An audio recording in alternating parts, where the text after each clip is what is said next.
I welcome you all in our today's session, that is properties of Z transform.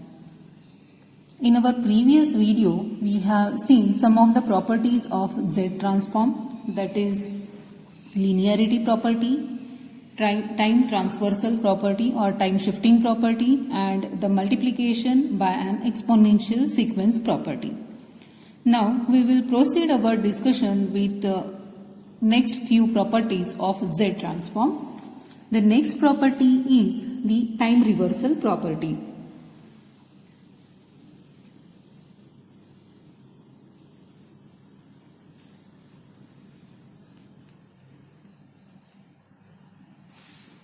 The time reversal property states that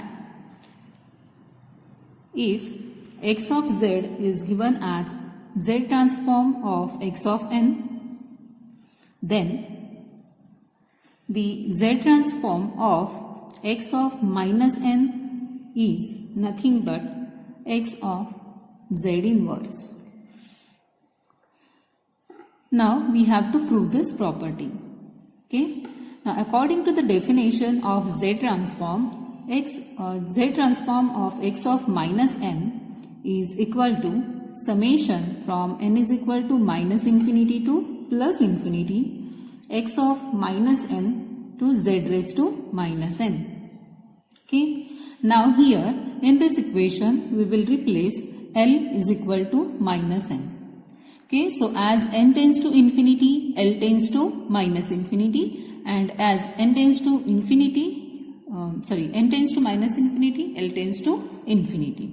Okay. So here the limits gets exchanged to L is equal to again minus infinity to plus infinity x of L into z raised to L. Okay. So this can also be written as summation from L is equal to minus infinity to plus infinity x of L into z raised to minus 1 raised to minus L. Okay. Now this can be written as x of z raised to minus 1. Okay. So Z transform of x of minus n is equal to x of z raised to minus 1. Okay. So hence we proved our time reversal property. Now what about the ROC? So ROC for this type of sequence is 1 upon R2 should be less than modulus of z should be less than 1 upon R1. Okay, as this is a time reversal sequence, the ROC is given by 1 upon R2 should be less than modulus of z should be less than 1 upon R1. Okay, now next property is the differentiation property.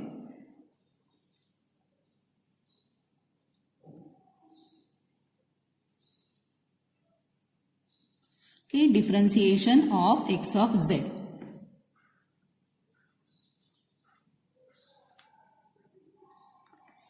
Okay, so this property states that if x of z is equivalent to z of x of n, that is z inverse of x of n, then z inverse of n multiplied by x of n is given as minus z into d by dz, that is differentiation of x of z with respect to z. Okay, now we have to prove this differentiation property.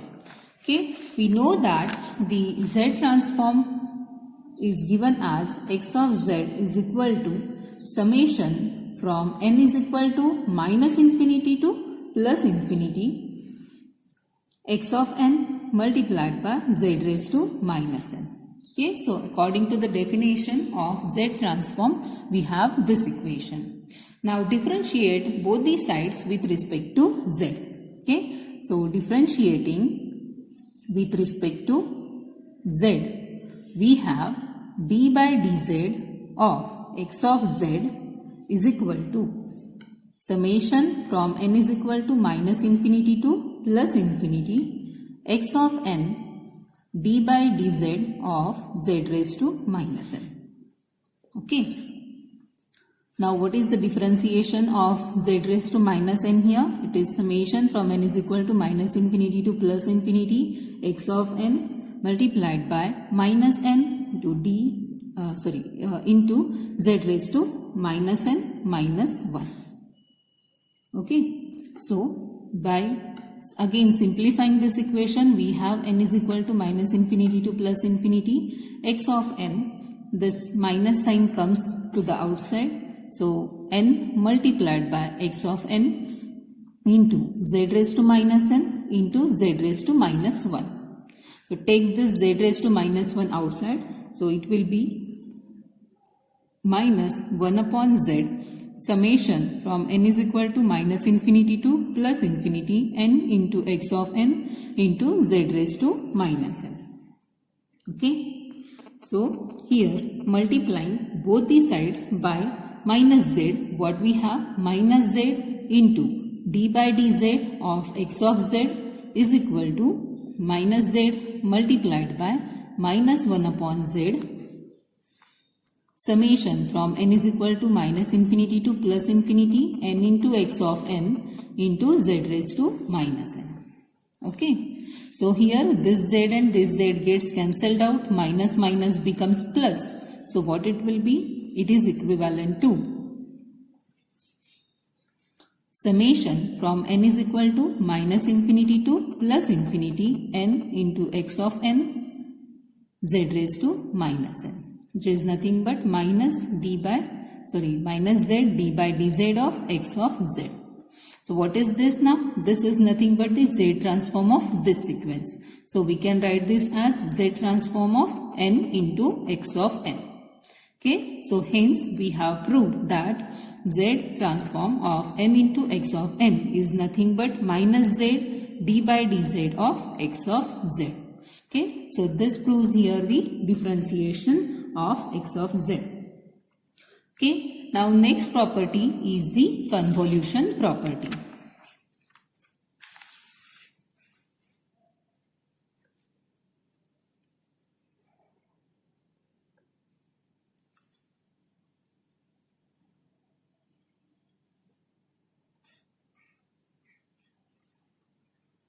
So what is this convolution property?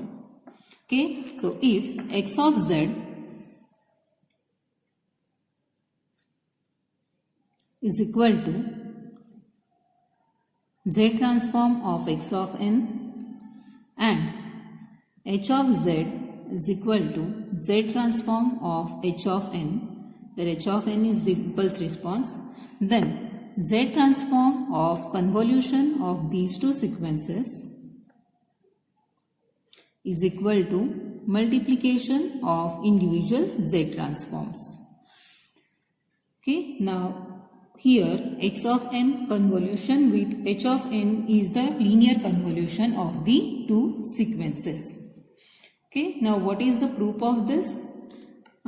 We can say that y of n is nothing but convolution of x of n and h of n. Okay, so what is the equation of linear convolution? It is summation from k is equal to minus infinity to plus infinity x of k into h of n minus k. Okay, so here y of z is nothing but z transform of y of n.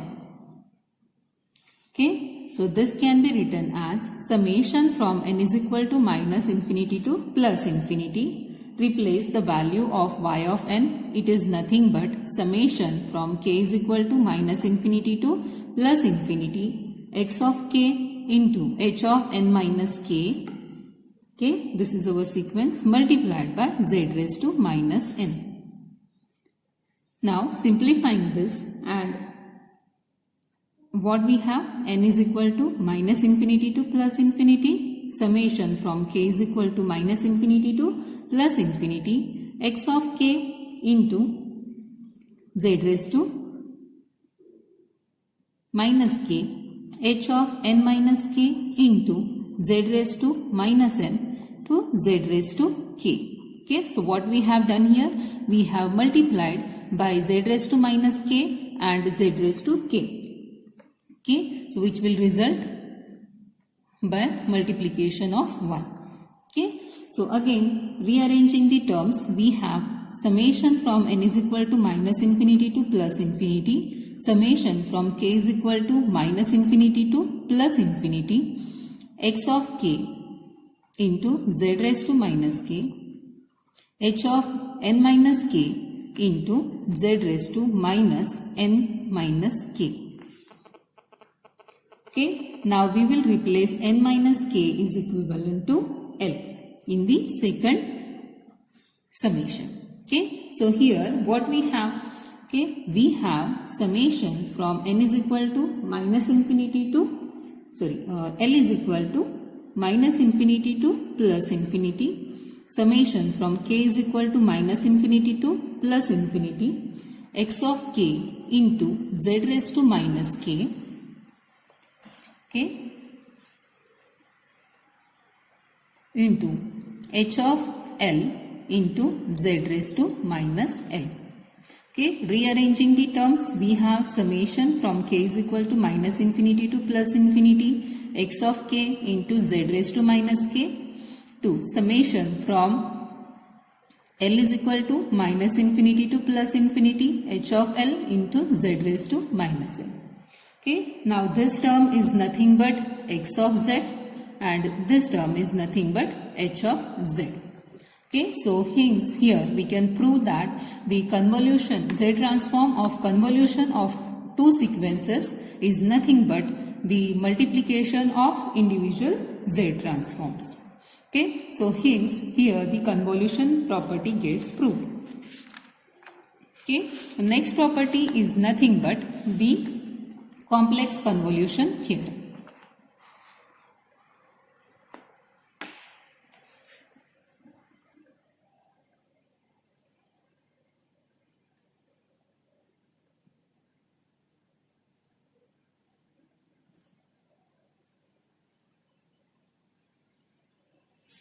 Okay, complex convolution theorem. The Z transform of the product of two sequences is related to the Z transform of the individual sequences through the complex convolution theorem. Okay, so if here x3 of n is equivalent to multiplication of the two sequences x1 of n and x2 of n. Okay, so x3 of n is nothing but the multiplication of x1 of n and x2 of n. Then the x3 of z is equivalent to 1 upon 2 pi j, the complex convolution of x1 of v multiplied by x2 of z divided by v into v inverse dv. Okay, the convergence region for x3 of z consists of all z such that if v is in the region of convergence for x1 of z, then z by v is in the region of convergence of x2 of z. Okay, so the convergence, region of convergence ROC for x3 of z consists of all z such that if v is in the region of convergence of x1 of z and z by v is in the region of convergence of x2 of z. Okay, the contour of integration C is the closed contour inside the intersection of the convergence regions for x1 of v and x2 of z by v. So what is this sign indicates? It is nothing but the contour of integration C. Okay, so it is a closed contour. C stands for contour and this is the closed integration. Okay, so this is nothing but the contour of integration C. Okay, now here we have to prove this theorem. Okay, that is the complex convolution theorem. Okay, so here the x3 of z is given as, according to the equation, summation from n is equal to minus infinity to plus infinity x3 of n into z raised to minus n, which is given by summation from n is equal to minus infinity to plus infinity x1 of n into x2 of n into z raised to minus n. Okay. What is x3 of n? It is the multiplication of these two sequences. So we have replaced this value here. Okay. Now the x1 of n is given as 1 upon 2 pi j contour of closed interval x1 of v into v raised to n minus 1 dv. Okay. So this above relation will be covered in the inverse Z transform section. Okay. Now replacing this value of x1 of n in our equation of x3 of z, we have summation from n is equal to minus infinity to plus infinity x2 of n into z raised to minus n. Replace the value of x1 of n here. It is nothing but 1 upon 2 pi j contour of closed interval x1 of v to v raised to n minus 1 dv. Okay. So interchanging the order of summation and the integration, we have 1 upon 2 pi j over the closed contour x1 of v summation from n is equal to minus infinity to plus infinity x2 of n into z divided by v raised to minus n v raised to minus 1 dv. Okay, so just we have combined the term of z and v here, okay, so that our required result will be obtained. Okay, again simplifying this, we have 1 upon 2 pi j closed contour over the integral x1 of v, x2 of z by v inverse v inverse dv. Okay, so here if C is the unit circle, then we can write the equation in this way so that it look like the convolution. Okay, so let here V is equivalent to e raised to j theta and Z is equivalent to e raised to j omega. Okay, now replace these values. So as V is equivalent to e raised to j theta, we have dv is equivalent to j e raised to j theta d theta. Okay, so replace these values in our equation. So we have